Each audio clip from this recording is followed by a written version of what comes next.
Thanks for tuning in to another Teal Town conversation on Teal Town USA. And today we welcome radio play-by-play voice for your San Jose Sharks, Dan Rusanowsky. Dan, thanks for joining us today. Great to be with you. For those listeners that aren't familiar, can you tell us a little bit how you came to be the radio voice of the Sharks? Well, it happened in a galaxy long ago and far away. Way back in 1991 when the Sharks came into being. They were looking for somebody to be their play-by-play announcer, and certainly on the radio, that was something I was very interested in. Back then, it was a team playing in the Cow Palace. There was a dream, a hole in the ground that later became called the SAP Center, which were promised was going to be a great place, and it certainly is. And I was very fortunate to be one of the people that was amongst the finalist group to be interviewed and then eventually selected. I was the one guy that certainly got that lucky tap on the shoulder. And I appreciate that so much over all these years. It's been 27 years now, seasons since the Sharks have been around, and it's just a privilege to be part of it. Fantastic. You know, during your time with the Sharks, you've had a handful of partners. Dennis Hall, Chris Collins, Drew Remenda, obviously. Do you have a story you could share with any of those guys that maybe no one knows about that could be kind of fun? Well, there's so many. Each of these guys has such unique characteristics, and it all goes back to the very first year. Dennis Hall, here's a good story for you. One night we were in Chicago, and we were doing the game inside Chicago Stadium up in the third balcony. And the only way to go to the bathroom there was to walk down the hallway all the way to the end of the hallway from where the broadcast booth was. And Dennis Hall had to make a trip, and it took him 45 minutes to do it because he was stopped by so many Blackhawks fans. He was signing autographs, smiling, shaking hands, kissing babies, and he said he almost didn't get back. Oh, my Lord. That's a good story for you. That's fantastic. Let's see. What else can we share with you? How about this? Chris Collins and I were broadcasting Game 7 against the Detroit Red Wings back in '94. And, of course, that was that famous night when Jamie Baker, my future broadcast partner, put the puck into the net past Chris Osgood. And there's a story behind that, too, that I can tell you, which we'll get to in a minute. But in the meantime, right after that happened, we were basically both stunned inside the booth at Joe Louis Arena. And walking by us very quietly were Brian Murray and also Doug McLean, two very well-known hockey people who were at the time the general manager and the assistant general manager, respectively, of the Red Wings. And they stopped at the booth to shake our hands and say congratulations to you and your team. They were very classy, but you could just see on their faces that they knew that they probably weren't going to be there in a few days, and that's exactly what ended up happening. And, of course, Scotty Bowman and the entire group there taking over that operation, and a couple of years later it occurred. But we were there right when it happened, just like that. Very interestingly, both Chris and I, to see that, and, of course, you could feel for these guys, even though we were in the midst of feeling very happy for what the Sharks had just done to the hockey world. But, from there you go to Pete Stemkowski, and this guy knows just about everybody in the building. Speaking of Detroit, the Sharks are playing the Red Wings in the playoffs, and Stemmer decides he's going to walk up at the very first practice, right up to the edge of the glass at the practice rink, and he pulled out a pad of paper and a pen, and he said, "Watch this." And he starts writing furiously into the pad of paper and the pen, and Scotty Bowman, who never missed a trick on the ice, immediately leans over and asks one of his assistant coaches, "What's he writing down? What are we doing?" He got really paranoid about it, so that was kind of funny to see. Let's see. Then we go to Jamie Baker. I told you I'd tell you a story about Bakes. When he scored that goal, of course, one night he was sitting in a establishment after that in the summer, and somebody sidles up to him and says, "Well, the least you could do is buy me a beer," and it happened to be Chris Osgood. And Jamie looked at him and said, "Whatever you want, pal, you got it." That's a good story. So I guess I got a few of them over the years. Brett Hedican, unbelievable guy. I can tell you that. Well, let's not forget Drew Remenda, too, who was my partner for 3 years. I can tell you that when I was in Japan, we actually did the one simulcast we've had in Sharks history, because that game was also broadcast on TV, and they took our radio feed from Japan. And I always remember going up and down and touring Tokyo, and you could go anywhere in Tokyo at 3 in the morning, totally safe, just a great city. And of course, we were awake at 3 in the morning because of the time change. We hadn't adjusted to it yet. But I remember seeing on the street corner, now just imagine this, a man from Japan who looked like a combination of Drew Remenda and Harry Carey. I swear I saw it. Never forget it. So from there we go to Brett Hedican, who I think is one of the great color analysts in the game, and I think he does a fantastic job with me. I can tell you that it's just a real pleasure to hang out with him each and every day whenever we're on the road. And I really think that the best stories I can tell you about are some of the kind acts that he does for people just on the road. He's just a very quiet, unassuming, but very kind human being. And he's had a kid that was disabled, brought up into the press box, got a chance to see the broadcast booth, and I've been privileged to meet a lot of Brett's friends in that side of the world that he does nice things for. So that's a great person to be with. That's fantastic. Obviously, you have been with the franchise since day one.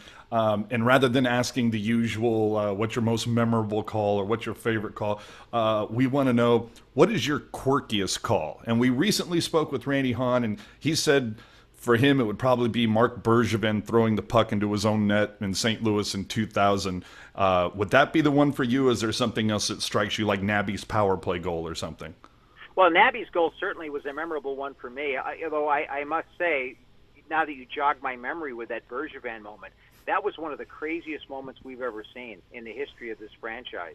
How about this one, though? How about the puck dumped off the boards and off a stanchion and trickling into the net against Montreal back at the Cow Palace? How about this one? How about the 1-0 game between the Canadiens and the Sharks that had a 55-minute delay because of a stanchion that was on the ice, or a piece of marsh pig getting charred up by the Zamboni, so they had to fix the ice. That was the first game ever. Guy Carbonneau scored in overtime on that one. So those are a couple of other ones that come to mind, just some weird moments in the history of this team. Jonathan Cheechoo's skates going through the boards at SAP Center. I think it was against Edmonton in that one. And, of course, the time when the lights went out in the game against Boston while the game was going on, that was something else. Or how about this one? How about the earthquake in the playoff game against Colorado? It was actually an earthquake that we all felt, and the game went on. Oh, I remember very vividly watching that game at a sports bar in Foster City and hearing the call that it was, and Nolan races down the ice and we are having an earthquake. And the funniest part about that is that there was actually a gentleman next to me, or at the table next to me, wearing a Colorado jersey, and once he felt that quake, he left. He was like, I don't need to see the rest of this game. I'm leaving. I'm getting out of Dodge. Hey, it's funny. Now that you jog my memory, I'm thinking about it. Another weird call that I can share with you, too, was when Dan Boyle shot the puck into his own net against Colorado in that particular playoff game. That was a crazy moment, and one that Dan will never forget, of course, and he will regale in telling the story now about how it happened on the ice. But he said that Nabby was too far off the post, and so it was Nabby's fault. But that's okay. They had some fun with that one. But that was another strange, odd moment in the history of the Sharks right there. Well, and if I remember correctly, he scored the first goal in the very next game. Yeah, he did. So, good atonement there. Something we hear a lot for the fans that interact with us is, with 7 pro franchises in the Bay Area, plus the several colleges, that the Sharks tend to get maybe not as much coverage as they should on local sports talk radio unless they make a substantial playoff run. And between KNEW and KARA and KFox, do you think the Sharks benefit from being on a music station rather than one of the local sports talkers? Or maybe they would get a little more publicity if they were actually affiliated with KMBR 95.7? Well, here's the story. We are affiliated with 95.7 The Game because the owners of 95.7 The Game own KFox, Entercom. Yes. And we've got a great relationship with those guys. One of the things that maybe not a lot of people are aware of is that we have a little feature called the Teal Report, which airs on 95.7 The Game on game days. And that's kind of a little preview and a kind of a pre-game show. It's a very quick feature that I do, but it's every single game, so you can get caught up as to what's about to happen in the broadcast. We've got an online version that's about 3.5 minutes. So when you hear that on the air, you can actually go over to the web or use your mobile phone and access that and get a quick review of what's going to happen just before we go on the air. But also we have the news reports that occur in the morning the next day. So that, along with our appearances on air and the appearances of our coaches and players, something we enjoy doing on 95.7. But remember that with K-Fox, you've got a couple things going. Number one, it's got a stronger signal in Silicon Valley than 95.7 does. Absolutely. And so it's got a very good signal. The other thing is that there are no other conflicts with any other broadcast organization. You may remember that when the Warriors moved over from KNBR to 95.7, that was one of their pet peeves with their previous relationship, is that they'd be in the playoffs and the San Francisco Giants would be on the air and they would be somewhere else. And so it's really good to build an audience by having one radio station that everybody knows is your flagship, to have it be such a great radio station as K-Fox is, and we're attracting a lot of different people that otherwise might not find us. We know Sharks fans will find us wherever we go, but that's an advantage. And, of course, being on a classic rock station, I kind of like that too. Absolutely. Growing up with rock, I absolutely appreciate that. Moving on to the Sharks, after previous seasons, we kind of saw the Sharks just spend up right to the cap. Are you surprised at all that the Sharks have almost $9 million in cap space and haven't had much movement this offseason, aside from, of course, extending Jones, Martin, and Vlasic? Well, I think that's the key part of the summer, the fact that they were able to do that. Doug Wilson is very, very, I don't want to say he's omniscient, but he certainly got a pretty good idea of where things are going in the future. And he locked up those very key core players for long term, and I think that's hugely important for the future and real presence of the organization. Beyond that, though, the salary cap space is something that you look at, and you don't necessarily spend all your cash right away, especially when you have some young guys on the Barracuda that went to the conference finals of the Calder Cup playoffs. So let's go back in time a little bit and remember the last time that the Sharks had a really top guy like Marleau leaving. That would have been 2003 when Owen Nolan was traded to Toronto. And really the Sharks didn't make very many moves, elected to spend their money wisely, promote some players they'd been developing, and go ahead. And all they did was go to the conference final the next year after missing the playoffs. So I think that there's a lot of experience here in San Jose, but I'd say that it's made possible because of the great job that Roy Sommer and Ryan Muginel do with the San Jose Barracuda. The fact that they're here in San Jose means that they're working closely with the big club, that they're able to kind of impart that system that Pete DeBoer wants the Sharks to play, and they're getting some valuable ice time. And look at last year. Troy Grosenick was the best goalie in the AHL last season. Danny O'Regan was the top rookie in my estimation. And Tim Heed and Yoki Ryan were the best defensive pair in the AHL. And then you've got all the rest of the 10 guys that actually played for the Sharks last year from that team. You know, people like Ryan Carpenter, who came from supposedly nowhere. The Sharks knew all about him, but not a lot of other people did. And so all of these guys have deserved an opportunity, and I think that's one of the things that's really good, is that when you're in the American Hockey League and the Sharks organization, you know that the team believes in you, you know that they're working with you, and you know that if you work hard and do well, you're going to get a chance. So that's what's going to happen and play out at the beginning of this season. And plus, you always have to be, I guess you could say, prepared for the event of injury that may happen. That's when you really need the salary cap space in case something like that happens. So there's always a little bit of a buffer for that and for any trades or any possibilities that may happen. And so the Sharks have all the flexibility at their disposal right now, along with the ability to promote some of these exciting young players. So I think that that's a real plus. And just to clarify, I think I said extending Jones, Martin, and Vlasic. Obviously, I meant Jones, Burns, and Vlasic. And with Marleau, you know, funny that for 13 some years ago, Nolan goes to Toronto, and now obviously Marleau's off to Toronto. The Sharks are obviously going to miss Patty's production, both 5-on-5 and special teams. Is there a particular young Shark like Timo Meier, Kevin LeBanc that you think will step up and fill that void, or do you think it will be done by committee with the healthy Couture and Hurdle, or maybe hopefully bounce back seasons from guys like Donskoy and Bodker, who seemed to regress just a little bit last year? I think you basically hit all the nails properly on that. When they need a lot more offensive production from Bodker, Donskoy too. Donskoy in his case had some injury problems last year. Tomas Hurdle also has had an injury-plagued time in his career, but he's had the summer off. And of course, the young guys that you mentioned, Meyer and LeBanc, getting an opportunity to play. I'll tell you what, out of the young players, I'm almost most excited about some of the guys that aren't even going to be here this year. Dylan Gambrell won a national championship at the University of Denver last year. I was really impressed with the way he looked in the prospects camp in the summer. And the same could be said for Josh Norris, who's going to be a freshman at the University of Michigan. He's fast, he's skilled, he's got the savvy that a young Logan Couture had at the same age.